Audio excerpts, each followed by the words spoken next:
Good day, traders. I hope everyone had a great week. This week we'll be looking at what on earth is happening with Bitcoin and also how our head and shoulders are doing on Brent crude oil. So let me get the disclaimer rolling and I will see you back in the charts.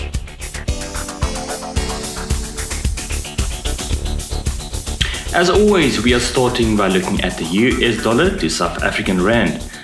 Looking at last week, we see that price has been rejected from the weekly pivot as well as our 4-hour 50 SMA, after which price then corrected, and we can see that we then made a lower, we actually made a low just above a previous low. So that taken into consideration would be slightly bullish as we are making higher lows, and that would mean that this could then, of course, perhaps be that bottom that we have been looking for. Currently, we also see that the price is trading above all these major 4-hour moving averages, that is at 200 to 150, and we are currently right up against this new diagonal that has been forming.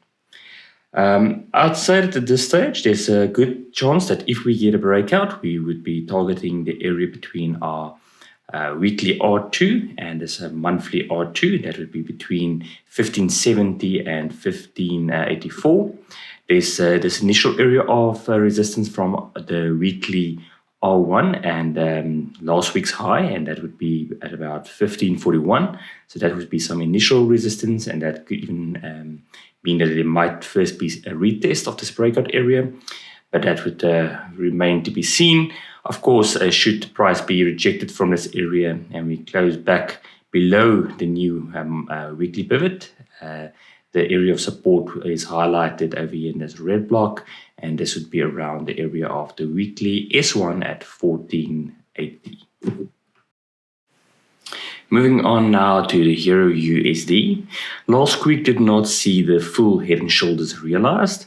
At this stage, we can see that price has retested this head and shoulders neckline and currently facing resistance from both the 4-hour 100 as well as 200 SMAs. This is not invalidating the head and shoulders, as more rejection from this area and at a close below the new weekly pivot at 1.2138 could see that target being realized, and that head and shoulder target is sitting at about 1.200. That is just above our monthly S1 as well. However, if price were to find some support from this area around our weekly pivot, and it manages to break through the 4-hour 100 and 200 SMAs, that could set up this could set up a target near this weekly R2 at about 1.227, although this whole area would act as resistance. So just keep a close eye on what's happening in this zone. But of course, like I said, this head and shoulder pattern is definitely not yet invalidated.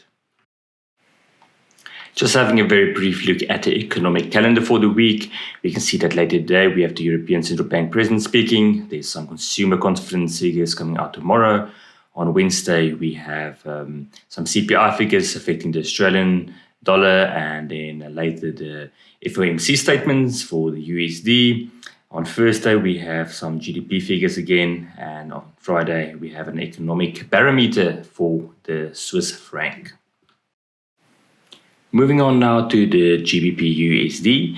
Last week saw price move into the weekly pivot, finding some support from both the weekly pivot as well as this 4-hour 100 SMA, after which it then recovered slightly to find some resistance from the weekly R1.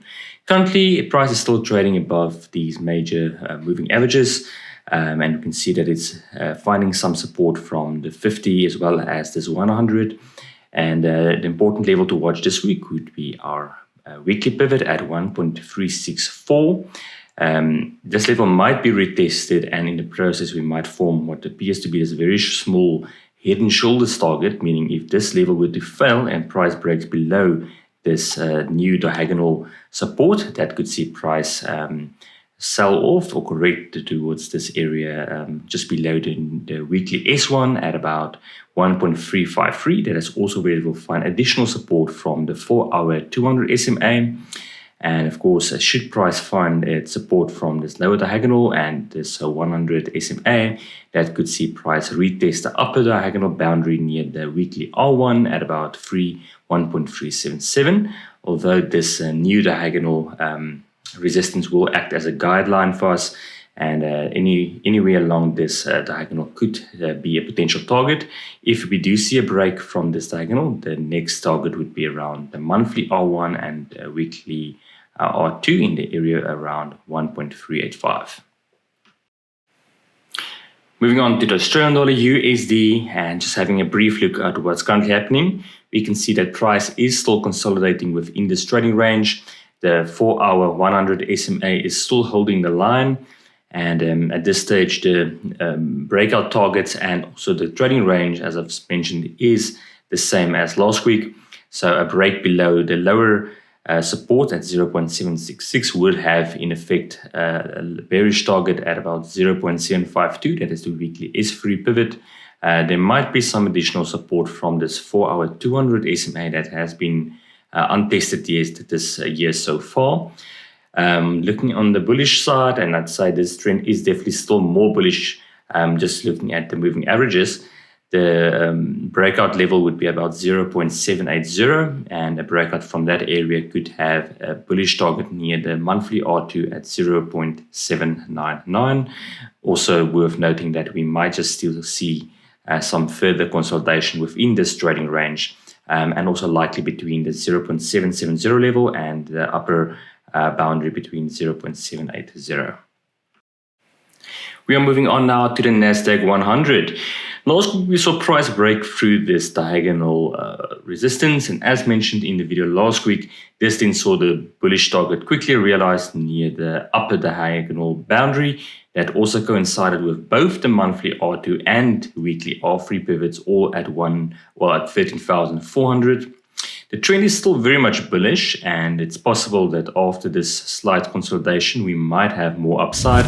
And for that, we might use our diagonal boundary as a guideline with a price target perhaps near the weekly R1 at 13,620. If this turns out to be a flag and pull formation, that could see a bullish target as high as the weekly R2 at 13,880. But that, of course, would mean we'll have to break through this diagonal first.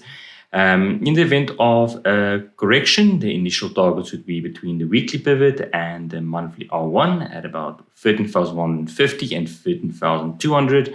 And a break lower would, of course, see the lower diagonal boundary retested, as well as our 4-hour 100 SMA in the area around 12,980.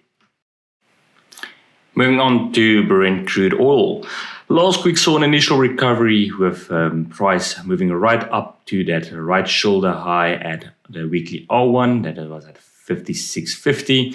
That does not yet invalidate the head and shoulders, but instead has now created what appears to be a much more complex head and shoulders. The 4-hour 100 SMA is currently holding up. So theoretically, the trend is bullish, meaning that as long as this level can hold, the price could break out higher. And of course, should we see price break above that high from last week at about 56.60, that could then see a bullish target between the weekly R2 at 57.47 and that major diagonal resistance area at about 58.10. However, should price break lower and especially break below the 4-hour 100 SMA, that could see this head and shoulders target play out, and the target would be around the 51.90 area. Just keeping in mind that we also have this 4-hour 200 SMA that might cut that target short by a little bit. Having a look now at gold, we can see that support so far is still holding up quite well. Last week, we saw that rejection from our lower diagonal boundary, as well as last week seeing that large candle being rejected from the weekly pivot. So all of this is a bullish price action. So I'd say that as long as we can stay above this level of at least a new weekly pivot of 1,844, that price action would remain bullish. There is a chance that we might still face some more resistance from the 4-hour 100 and 200 SMAs, which is all coinciding with this upper diagonal boundary, and that is proving to be some quite strong resistance. However, if we could clear this resistance, the targets would initially be the weekly R2 at about 1,915, and that would be followed by 1,943. That is the monthly R1, and then we of course also still have that long-term major target at about 2,075, much higher up, and that's why I'm saying that's a longer-term target. Just looking at the downside, if price were to break below this key level of about 1,840 and breaks lower below this lower diagonal boundary, that could see price only find some support around this area of about 1,780 to 1,770. That is the weekly S2 and also extension of this lower diagonal boundary projected downwards. And finally, we are concluding this week's technical overview by looking at Bitcoin.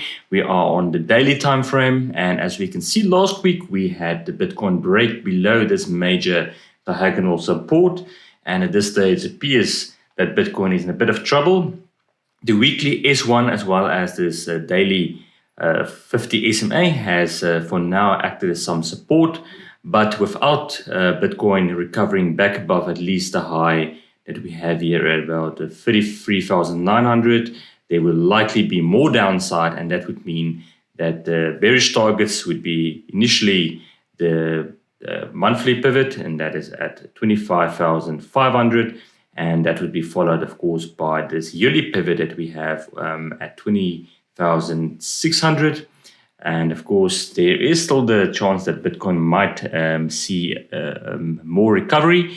And if it does, that would see price perhaps move into this area at about 36,485, and that is that's actually quite some strong resistance in this area, as we can see that looking at some of those previous candles, that is where there has been a lot of rejection, and that's also because we have this area as our yearly R1 pivot level.